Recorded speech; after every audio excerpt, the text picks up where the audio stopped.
पानी इन्ना गंदा हो चुका है कि ना तो असी बंदा पी सकता है ना कोई जानवर पी सकता है।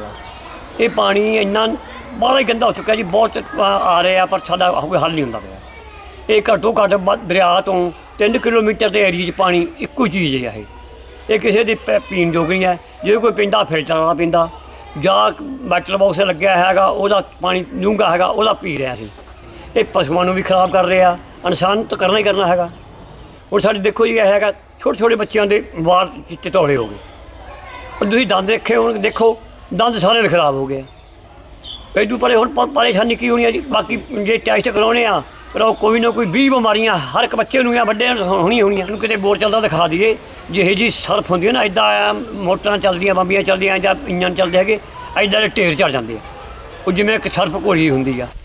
ਜਿਹੜਾ ਸਬਮਰਸੀਬਲ ਦਾ ਪਾਣੀ ਲਾਉਂਦੇ ਅਸੀਂ ਉਹਦੇ ਨਾਲ ਫਸਲ ਠੀਕ ਰਹਿੰਦੀ ਆ। ਜਿਹੜਾ ਅਸੀਂ ਬੋਰਾਂ ਦਾ ਪਾਣੀ ਲਾਉਂਦੇ ਆ ਇਹਦੇ ਨਾਲ ਫਸਲ ਦੇ ਨਾੜ 'ਤੇ ਅਸਰ ਪੈਂਦਾ। ਇੰਨੀ ਫਸਲ ਕਮਜ਼ੋਰ ਹੋ ਜਾਂਦੀ ਹੈ ਕਿ ਆਪਦਾ ਵਜਨ ਚੱਕਣ ਜੋਗੀ ਨਹੀਂ ਰਹਿੰਦੀ।